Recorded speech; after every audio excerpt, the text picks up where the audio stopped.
আমাদের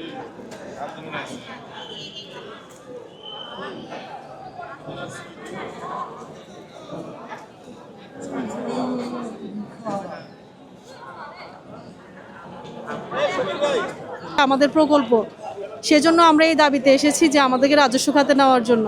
এটা আসলে বুঝতেছি না, স্যারদেরকে একটু মায়াও লাগতেছে না যে আমরা এই রোজা রমজানের দিনে এতগুলি মানুষ এত দূর দূরান্ত থেকে এসেছি, এটা ওনাদের কাছে কি একটুকু মানে কিভাবে ওনারা নিচ্ছে আসলে মানে আমাদের সবাই এটাই এখন মাথার মধ্যে ব্যথা যে আমরা এত কষ্ট করে এত দূর দূরান্ত থেকে রোজা রেখে এসেছি, এখন ওনারা তো আমাদেরকে কোনো আশ্বাসই দিল না যে আসলে ভবিষ্যতে এটার কি হবে। কিন্তু আমাদের দাবি মানতে হবে, এটাই আমরা জানি।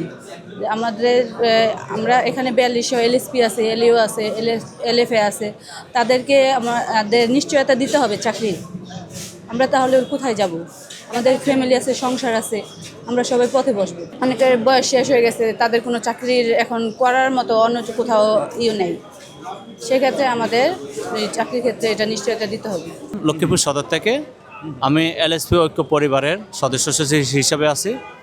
আমাদের দাবি দাওয়া নিয়ে আমরা দীর্ঘদিন যাবতে কিন্তু মন্ত্রণালয় থেকে শুরু করে উপদেষ্টা এবং কি সচিব মহোদয় সকলের কাছে কিন্তু আমরা স্মারকলিপি দিয়েছি। কয়েকবার আমরা আন্দোলন বলতে মানববন্ধন, সাংবাদিক সম্মেলন থেকে শুরু করে সব কিছু করেছি। আমাদের 31শে মার্চ প্রকল্পের মেয়াদ শেষ। যদি ধরে রাখি 30 দিন আছে, কিন্তু কর্মবিরতি মানে হঠাৎ ছুটির সহ সব কিছু বাদ দিয়ে আর 17 দিন বাকি আছে। এটি ধারাবাহিকতায় কিন্তু আমরা হয় বাধ্য না চাকরি দাও, একটা মিলে কিন্তু আমরা কর্মসংস্থানের জন্য আমরা এখানে আসছি মানববন্ধন। আজকে যদি তারা কোনো সিদ্ধান্ত না দেয় তাহলে অবস্থান কর্মসূচি আমরা এখানে থাকবো দাবি আদায় নেওয়া পর্যন্ত। না, এই ধরনের কোনো ইনফরমেশন নাই। কিছুক্ষণ আগেও আমি পিডি স্যার এবং কি ডিপিডি স্যার সহ সকলের সাথে আমরা 9 জন আমরা কথা বলেছি এবং ডিজি স্যারের অপেক্ষায় আছি। ডিজি স্যার আসলে আমাদেরকে কি আশ্বাস দেন, ওই আশ্বাসের উপর ডিফেন্স করে কিন্তু আমরা পরবর্তী সিদ্ধান্ত নেব। 16ই অক্টোবর নিয়োগ পেয়েছি, এরপরে 2-3 ধাপে আমাদের মেয়াদ বাড়ছে। হঠাৎ করে তারা সিদ্ধান্ত নিয়েছে আমাদের প্রকল্প বন্ধ করে দেবে। এখন আমরা কি করব? আমাদের ছেলে মেয়ে আছে, মা বাবা আছে, পরিবার পরিজন আছে, আমাদের বয়স, সরকারের চাকরির মেয়াদও শেষ হয়ে গেছে। এখন আমরা কি করব? এই দাবিতে আমরা আসছি যে আমাদের প্রকল্পের মেয়াদটা বাড়ুক, আমাদের পরিবার পরিজন দুমুঠো ডাল ভাত খেয়ে বেঁচে থাকুক, আমরাও জানি সকলে মিলে একটা শান্তিতে থাকতে পারি। সেজন্য আমরা এখানে আসছি আমাদের দাবি আদায়ের জন্য, যে আমাদের প্রকল্পটা শেষ না করে তারা যেন একটু মেয়াদ বাড়িয়ে দেয়, এজন্য আমরা আসছি। আশা সম্পর্কে আমি জানি না, আমি জানি আমাদের এলডিডিপি প্রকল্প সম্পর্কে যে আমাদের মেয়াদ হলো 31 মার্চ শেষ হয়ে যাবে, এলএসপিদের মেয়াদ শেষ হয়ে যাবে। আমরা সম্মানী পাবো এই 31 মার্চ পর্যন্ত, আর জুন পর্যন্ত পাবে এলইউ এবং এলএফএ। যেমন আমি এর আগে প্রজেক্টে চাকরি করেছি, নিয়োগ দিয়েছে 6 মাসের, প্রজেক্ট চালাইছে। যেমন আমাদের আছে আপনার এর আগে একটা প্রজেক্ট ছিল এনএটিভি, নিয়োগ দিয়েছিল 1 বছরের, প্রজেক্ট চালাইছে 14 বছর।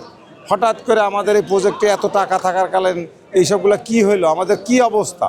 আমরা তো জানি যে আমরা এখানে চাকরি করার পরে মানুষের কাছে একটা সম্মান মতো ডাক্তার, কোয়াক ডাক্তার, এখানে আমাদের যে মাহামরি টাকা দিত না, তো আমাদের কয় টাকা দেয়? কিন্তু আমরা এখানে একটা সম্মানজনক ছিল আমাদের ছেলে মেয়ে মানুষ করার জন্য।